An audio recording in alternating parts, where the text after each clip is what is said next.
वेदांत हा एक हुशार इंजिनियर होता. परदेशात जाऊन त्याला 7 वर्षे झाली होती. पगार चांगला असल्याने त्याने लवकरच आपले जीवन सुकर केले होते. घरच्या लोकांसाठी तो अनेक गिफ्ट्स पाठवत असे.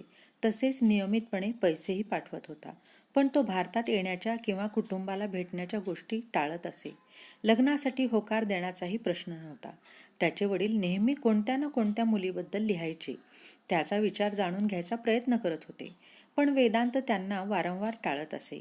अखेर अनेकदा विचारल्यानंतर त्याने स्पष्ट केले की मला सध्या लग्न करायचे नाही. यावर्षी मात्र त्याच्या आईवडिलांनी पत्रात लिहिले, तुझी आई सारखी आजारी असते, तू काही दिवसांची सुट्टी घेऊन घरी ये. अखेर वडिलांचे म्हणणे टाळता न आल्याने वेदांत 3 महिन्यांची सुट्टी घेऊन भारतात यायला निघाला. त्याच्या येण्याने घरच्यांचा आनंद गगनात मावेनासा झाला. कितीतरी नातेवाईक त्याला एअरपोर्टवरच घ्यायला आले होते. आईवडिलांच्या डोळ्यात आनंदाश्रू होते. वेदांतच्या आईला यावर्षी त्याचे लग्न लावून द्यायचे होते. पण वेदांतने हा विषय शिताफीने टाळला होता. त्याने स्पष्ट सांगितले, मी माझ्या बायकोला परदेशात घेऊन जाईन. मग तुम्हाला तिचं सुख काय मिळणार? तिथे घरं खूप महाग आहेत. मी सकाळी 8 वाजता घरातून निघतो आणि रात्री 10 वाजता परततो. ती घरात एकटी काय करणार? पण आईने त्याच्या कुठल्याही कारणांना भीक घातली नाही. वेदांतचा लहान भाऊ आणि बहीण अजून अविवाहित होते. त्याचे लग्न झाल्यासच त्यांचा मार्ग मोकळा होणार होता. वेदांतच्या सुंदर नोकरीमुळे अनेक मुलींचे वडील त्याच्याबद्दल विचारू लागले. नातेवाईकांकडून वेगवेगळ्या स्थळांची माहिती येऊ लागली. घरात दबाव वाढत होता. डायनिंग टेबलवर लग्नाच्या चर्चेला ऊत येत असे. पण वेदांतला एकाही मुलीचे स्थळ पसंत पडत नव्हते. शेवटी वडिलांनी थकून जाऊन वधूवर सूचक केंद्रामध्ये त्याचे नाव दिले. दुसऱ्याच दिवशी फोन आणि ईमेल येऊ लागले. त्यातून वेदांतने 3 मुलींची निवड केली. या तिघींमध्ये कोणतीही मुलगी शिक्षणाने उच्च नव्हती, ना त्यांच्या कुटुंबाची परिस्थिती फार चांगली होती. हे पाहून घरच्यांना आश्चर्य वाटले. एवढ्या शिकलेल्या मुलाने अशा मुलींची निवड का केली, यावर चर्चा रंगली. पण वेदांतने ठामपणे सांगितले, मला बायकोला नोकरी करायला लावायची नाही. मी पुरेसा कमावतो. मला सौंदर्य स्पर्धेसाठी बाहुली नको, तर साधी आणि समजूतदार जोडीदार हवी आहे. 3ही मुली बघण्याचा कार्यक्रम ठरला. पहिली मुलगी खूप सुंदर होती, पण तिच्या स्वभावात सतत चंचलता जाणवत होती. दुसऱ्या मुलीचा रंग सावळा होता, पण तिचे नयननक्ष मोहक होते आणि तिची प्रकृती सामान्य होती. तिसऱ्या मुलीचा रंग, रूप आणि प्रकृती उत्तम होती. वेदांतने तिसऱ्या मुलीला पसंती दिली. त्याची निवड पाहून घरच्यांना खूपच आश्चर्य वाटले. तिच्या शिक्षणाबद्दल विचारल्यावर वेदांत म्हणाला, माझी बायको नोकरी करणार नाही. ती फक्त कुटुंबासाठी झटणारी असेल. हेच माझ्यासाठी महत्त्वाचे आहे.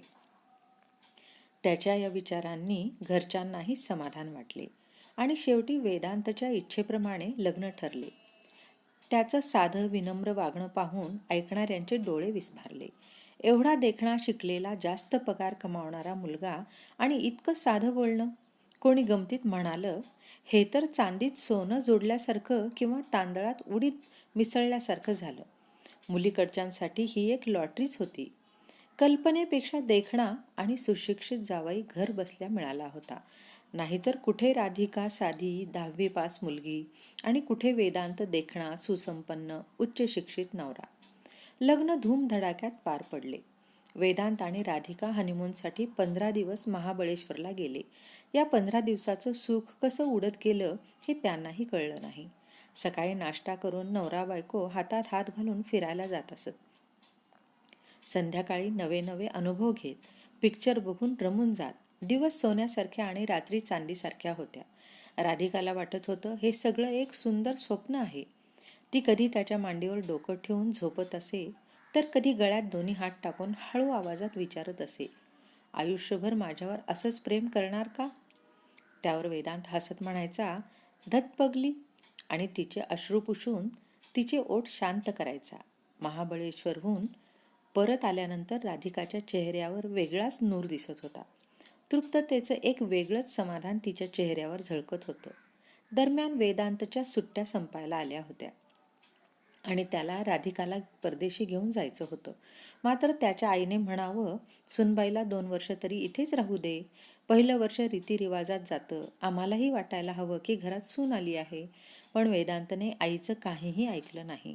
तो म्हणाला, परदेशात भारतीय जेवण हॉटेलमध्येही मिळत नाही आणि घरी बनवायला वेळ नसतो. याआधी मी डबल रोटी आणि अंड्यावर दिवस काढत होतो. पण आता राधिकाला तिथे घेऊन जाणं जास्त योग्य ठरेल. जितकं लवकर ती तिथल्या वातावरणाशी जुळवून घेईल तितकं चांगलं. वेदांत राधिकाला घेऊन सिंगापूरला रवाना झाला. जेव्हा जहाज ढगांमधून उडू लागलं तेव्हा राधिकाही तिच्या कल्पनांच्या दुनियेत हरवून गेली. लग्नानंतर ती ज्या जीवनाचा अनुभव घेत होती त्याची तिने कधी स्वप्नातही कल्पना केली नव्हती.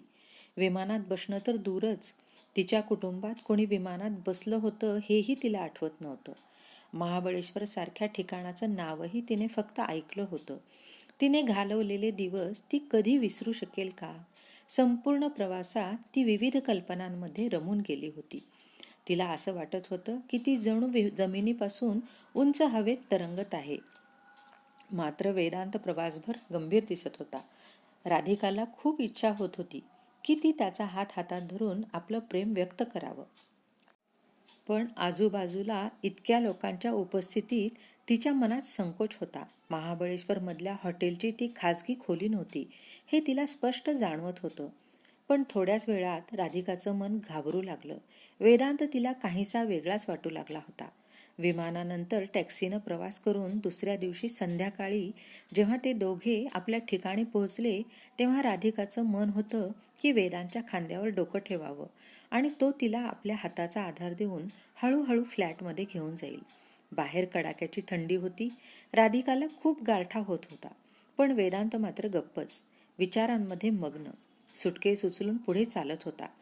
लेन पार करून दरवाजावर येताच वेदांतने बेल वाजवली. राधिकाला काही कळेना. वेदांत तर बाहेर आहे, मग घरात कोण असेल? क्षणातच दरवाजा उघडला. एक तरुणी दारात उभी होती. वेदांतला पाहताच तिच्या डोळ्यांमध्ये समुद्राच्या लाटांसारखं काहीतरी उसळलं. वेदू म्हणत तिनं त्याच्या गळ्यात पडली. राधिकाच्या अंगावर काटा आला. ती मनापासून हादरली. तेवढ्यात त्या तरुणीची नजर राधिकाकडे गेली. हु इज धिस? ती इंग्रजीत म्हणाली.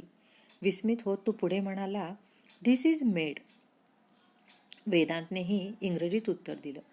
राधिकाला काहीच समजलं नाही. ती गप्प होती. तिघही आत गेले. आत खोली हीटरमुळे उबदार होती. वेदांतने आपल्या टायची गाठ सोडली तर राधिका सोफ्यावर जाऊन बसली. त्या तरुणीने किचनमध्ये जाऊन कॉफी बनवायला सुरुवात केली. वेदांतने अर्थपूर्ण नजरेने राधिकाकडे पाहिले. तिच्या चेहऱ्यावर 100 प्रश्नांची खळबळ दिसत होती. थोड्या वेळात वेदांत शिट्टी वाजवत किचनमध्ये गेला आणि 3 कप कॉफी घेऊन परत आला. त्याच्या मागोमाग ती तरुणीही आली.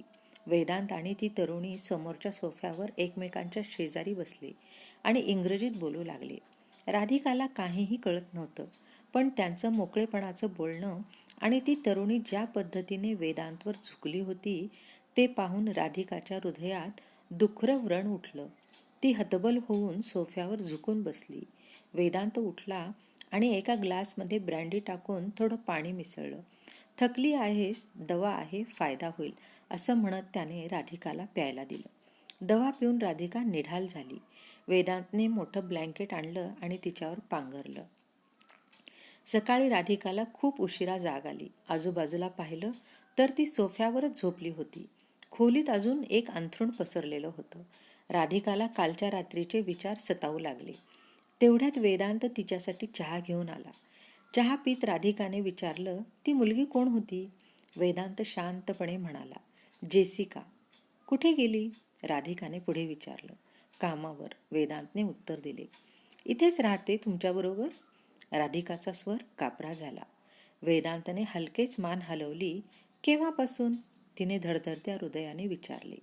5 वर्षांपासून, वेदांतने शांतपणे उत्तर दिलं. का? तिच्या प्रश्नाला वेदांतचं उत्तर धक्का देणारं होतं. आम्ही दोघांनी लग्न केलं आहे. राधिकाच्या हातातून चहाचा कप खाली पडला. लग्न? तिच्या आवाजात अविश्वास होता. वेदांतने पुन्हा मान हलवली. राधिकाच्या डोळ्यातलं विश्व उद्ध्वस्त झालं होतं.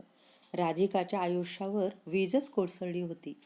तिच्या स्वप्नांमधला ताजमहाल अक्षरशः तुकडे तुकडे झाला होता. आनंदाने फुलणाऱ्या तिच्या ओळखीच्या वाटा कोणी पंख कापल्यासारख्या शांत झाल्या आणि ती एखाद्या कठोर चट्टानावर आदळून विहळत होती. क्षणभर ती स्तब्ध झाली आणि नंतर अचानकच तिच्या वेदनेचा बांध फुटला. ती हतबल होऊन स्वतःचा चेहरा हाताने झाकून रडू लागली. रडत असतानाच उत्तराची वाट न पाहता ती शून्यात प्रश्न विचारत होती. मग तुम्ही माझ्याशी लग्न का केलं? माझ्या घरच्यांना फसवायची गरज का होती? माझं आयुष्य का उद्ध्वस्त केलं? मला इथं आणायचं कशासाठी? एवढी मोठी स्वप्न दाखवायची काय गरज होती? मी तुम्हाला देवासारखा मानलं, पण तुम्ही तर बेईमान निघालात. तिच्या चेहऱ्यावरचे हावभाव पाहून असं वाटत होतं की ती कधीही वेदांच्या जोरदार कानाखाली वाजवेल.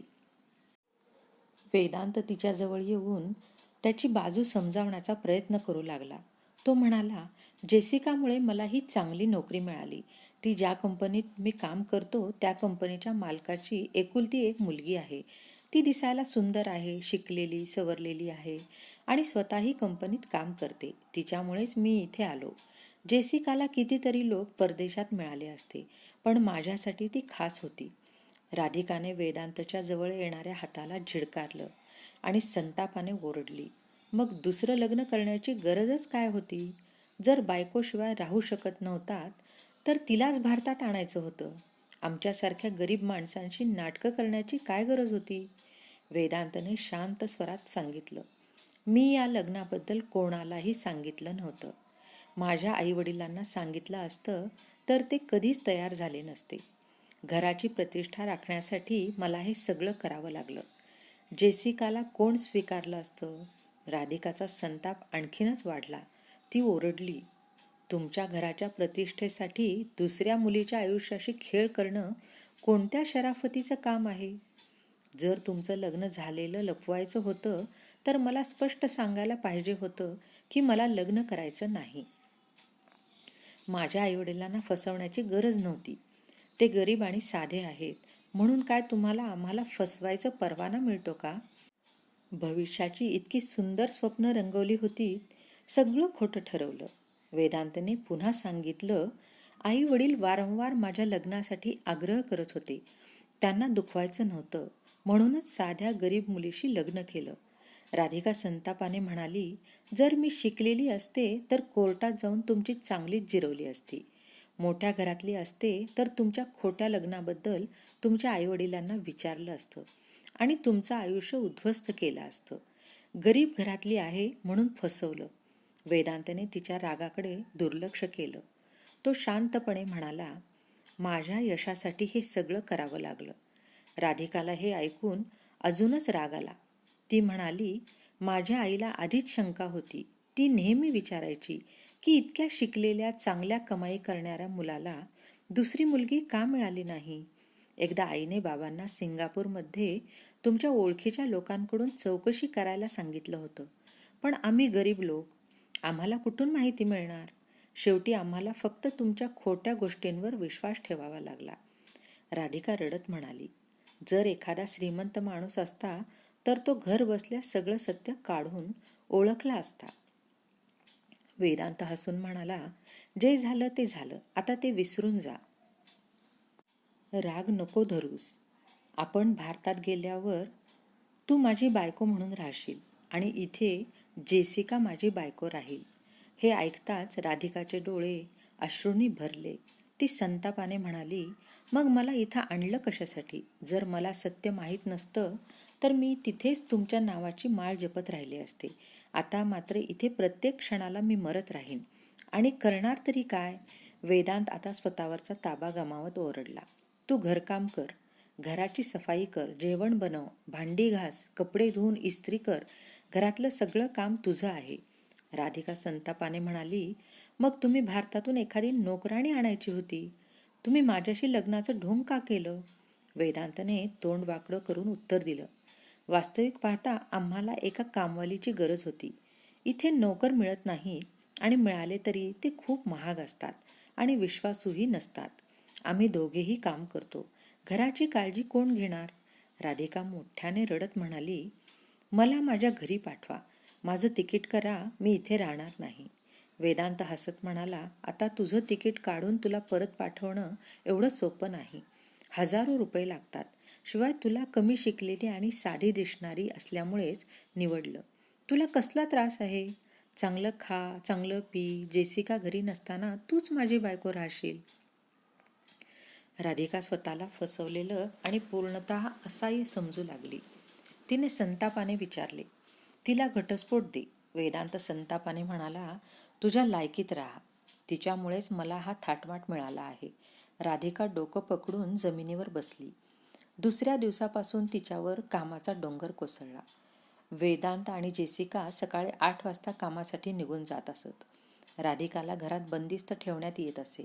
संध्याकाळी परतल्यावर वेदांतने जेसिकाला सांगितलं होतं की राधिका ही घरकामासाठी आणलेली कामवाली आहे. जेसिका तिलाही तशाच नजरेने वागवत होती. प्रत्येक गोष्टीवरून तिला शिव्या देत होती, रागावत होती. रात्र होताच वेदांत आणि जेसिका त्यांच्या शयनकक्षात आनंद लुटत, तर राधिका स्वयंपाकघराच्या बाजूला असलेल्या स्टोअररूममध्ये आपले दोन्ही पाय छातीशी कवटाळून रडत पडत असे. एकदा तिने घरातून पळून जाण्याचा प्रयत्न केला, पण ती पकडली गेली. वेदांतने तिला मारहाण केली. तिला वाटू लागले की आता या घरातून सुटका होणे शक्य नाही, आणि जर सुटलीच तर जाणार कुठे. तरीही ती प्रत्येक क्षणाला तयार होत होती.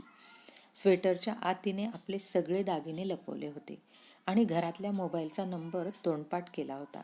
अखेर एक दिवस तिला एक संधी मिळाली. वेदांत आणि जेसिकाच्या लग्नाचा वाढदिवस होता. 10 जोडप्यांना आमंत्रित केलं होतं. रात्री उशिरापर्यंत खाणं पिणं नाचणं दारू चालू होतं. अशा अवस्थेत कोणाचंही राधिकावर लक्ष राहिलं नाही. खाण्यापिण्याचं काम करून ती गुपचूप तिथून बाहेर पडली. रात्रीचे 12 वाजले होते. रस्ता व्यवस्थित माहीत नव्हता, तरी सुद्धा ती झरण्याच्या दिशेने निघाली. तेवढ्यात एक टॅक्सी तिच्याजवळून गेली आणि पुढे जाऊन थांबली. राधिकाचा गळा कोरडा पडला होता. फोफा त्यातून उठली आणि फुसकाट्यात पडली. माहीत नाही आता काय होईल. कोण आहे? कदाचित वेदांत नाही ना? वेदांत तर नव्हता, पण जो अनोळखी व्यक्ती होता तो आपला वाटत होता. चेहरा दाढी आणि मिशींनी झाकलेला होता, पण प्रामाणिकपणा आणि भोळसरपणा डोळ्यांमध्ये स्पष्ट दिसत होता. तो सरदार हरजीत सिंग टॅक्सी ड्रायव्हर होता. राधिकाने परदेशात पहिल्यांदा सरदाराला पाहिलं होतं. तिला वाटलं की ती पंजाबमध्येच आपल्या गावात उभी आहे. भारतीय स्त्रीला पाहून हरजीत सिंग पण चकित झाला. त्याला राधिकाची घाबरलेली अवस्था खूपच जाणवली. हरजीतने अंदाज लावला. त्याने तिची जास्त विचारपूस न करता टॅक्सीच्या पाठीमागचा दरवाजा उघडून एक प्रकारे जबरदस्तीने राधिकाला आत ढकललं. आपल्या ठिकाणी पोहोचल्यावर राधिकाला तसल्ली देऊन त्याने तिची हकीकत ऐकली. जेव्हा राधिकाने सांगायचं बंद केलं तेव्हा हरजीतचे डोळे ओले झाले होते. 3 वर्षापूर्वीच त्याच्या स्वतःच्या सख्ख्या बहिणीला असाच एक डॉक्टर लग्न करून घेऊन गेला होता. खूप दिवसानंतर तिच्या बहिणीने कसा तरी फोन केला होता, पण जोपर्यंत हरजीत तिच्यापर्यंत पोहोचणार तोपर्यंत तिने आयुष्याला कंटाळून सुसाईड केलं होतं. त्याने अशा भरपूर घटना ऐकल्या होत्या की कशा प्रकारे सुट्टीसाठी आपल्या देशात जातात आणि लग्न झालेलं असूनही दुसरं लग्न करतात. ज्या परिस्थितीत नवरा ठेवतो त्याच परिस्थितीत आनंदी राहायचा प्रयत्न करतात आणि नेहमी अशी लग्न पटकन उरकून घेतात. मुलाच्या आर्थिक आणि सामाजिक परिस्थितीचा स्वदेशात कोणाला काही माहीत नसतं. जसं सांगितलं जातं त्याच्यावर विश्वास ठेवला जातो आणि मुलींना परदेशी जाण्याची खूप हौस असते. त्यामुळे अभिभाविकांचं ओझं सहज हलकं होतं. मुलींसोबत काय घडतं हे कोण पाहतं? कोणाला माहिती होणार? हरजीतने राधिकाचे अश्रू पुसले आणि तिला भारतात पोहोचविण्याची तयारी केली. परंतु हरजीतने सांगितले की अपराधीला सुद्धा दंड मिळायला हवा. त्याने आपल्या एका ओळखीच्या वकिलाकडून सल्ला घेतला. त्याने राधिकाच्या घरी फोन करून लग्नपत्रिका आणि लग्नात काढलेले फोटो मागवले.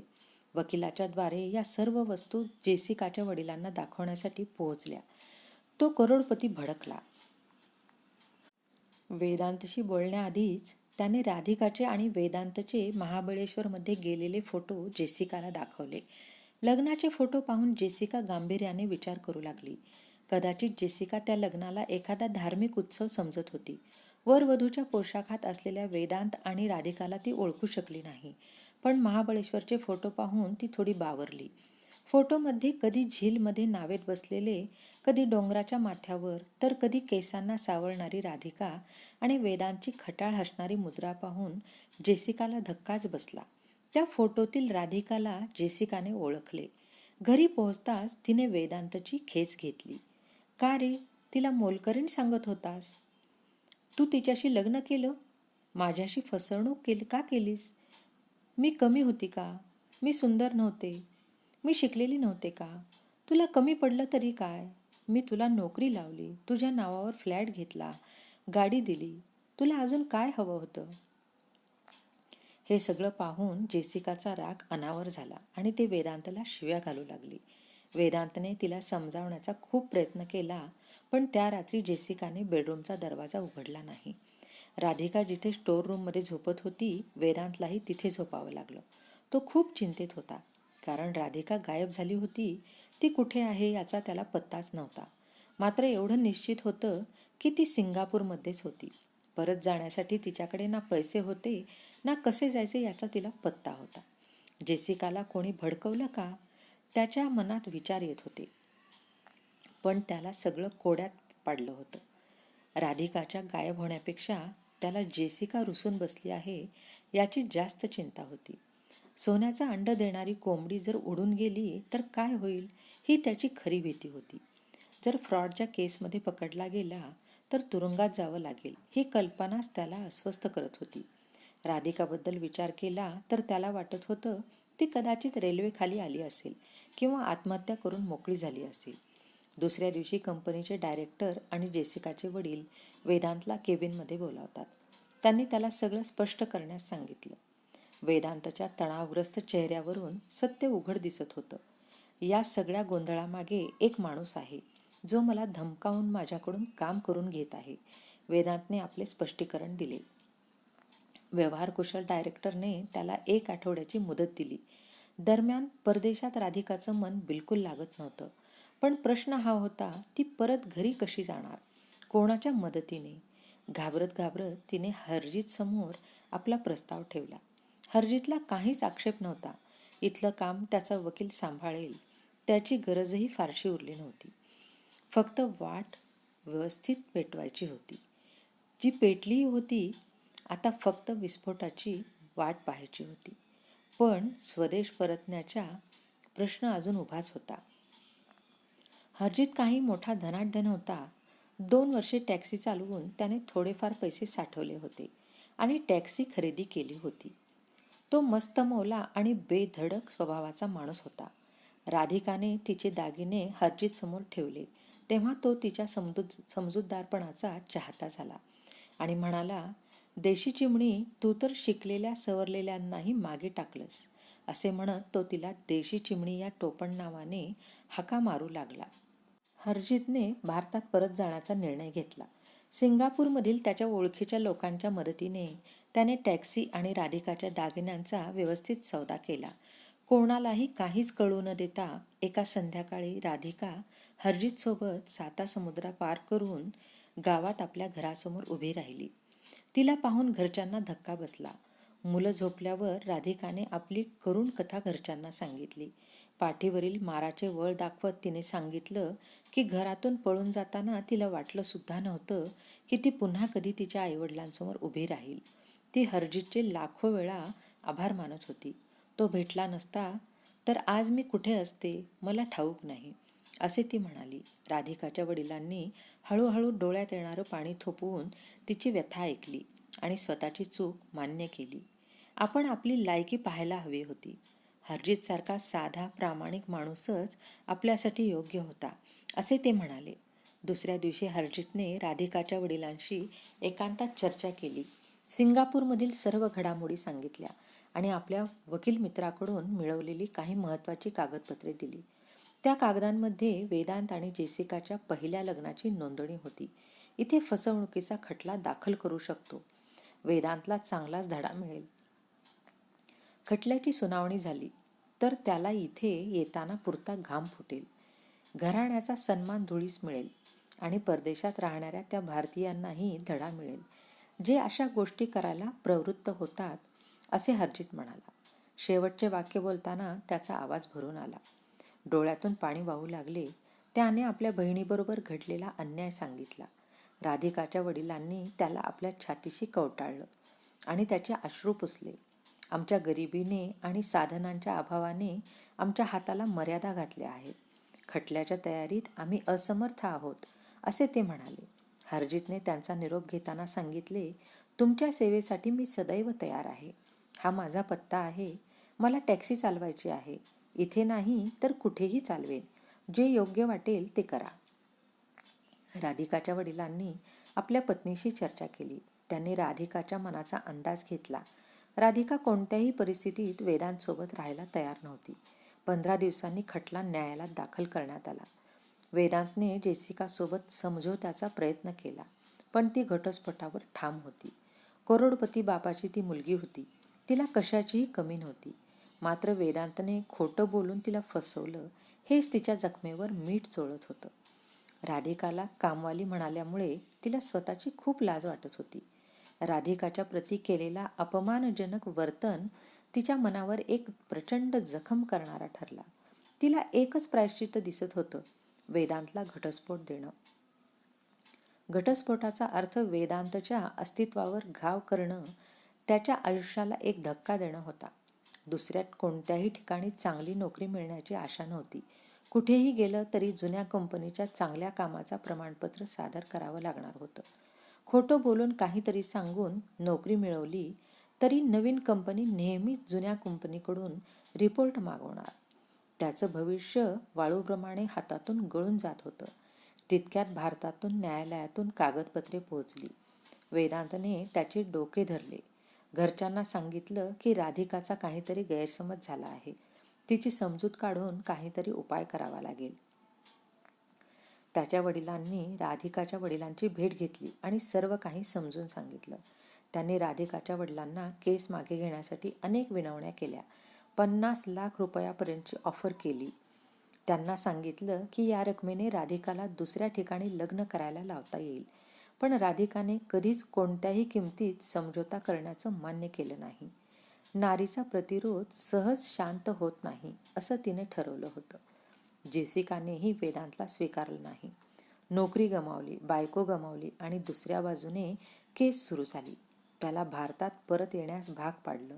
तो कुठेही तोंड दाखवण्यासाठी लायक राहिला नाही. प्रत्येक तारखेसोबत वेदांतचे पाऊल तुरुंगाच्या दारात चालले होते. अखेर पुढील तारखेला निर्णय सुनावण्यात आला. वेदांतला 10 वर्षाच्या कठोर कारावासाची शिक्षा सुनावली गेली. न्यायाधीशांनी आपल्या निर्णयात म्हटलं, प्रवासी भारतीयांनी विशेषतः आपल्या मुलींचा विवाह करताना संबंधित व्यक्तीच्या संपूर्ण पार्श्वभूमीची माहिती त्या देशातील भारतीय दूतावासाच्या माध्यमातून घेतली पाहिजे. त्याशिवाय लग्न पक्क करणे धाडसाचे ठरू शकते. राधिकाच्या धैर्याच्या कृत्याची सर्वांनी प्रशंसा केली. तिच्या मनाला शांती प्राप्त झाली. तिला तिच्या आवडत्या मुलाबरोबर लग्न करण्याची परवानगी मिळाली. कोर्टाच्या खोलीतून बाहेर येताना राधिकाच्या डोळ्यात आनंदाचे अश्रू होते. 100 डोळ्यांचा केंद्रबिंदू बनलेल्या राधिकाने न्याय मिळवला होता. ती हरजितच्या दिशेने निघाली. एक क्षण थांबली आणि त्याच्या खांद्यावर हात ठेवून, छातीवर डोकं ठेवून त्याच्याशी सामंजस्य व्यक्त केलं. दुसऱ्या रविवारी एक साधं परंतु सुंदर लग्न झालं, राधिकाचं आणि हरजितचं. श्रोतेहो, आजची कथा तुम्हाला कशी वाटली? जर ही कथा तुम्हाला आवडली असेल तर लाईक करा, शेअर करा आणि सबस्क्राईब करा आणि कमेंट करायला विसरू नका. जय श्रीराम.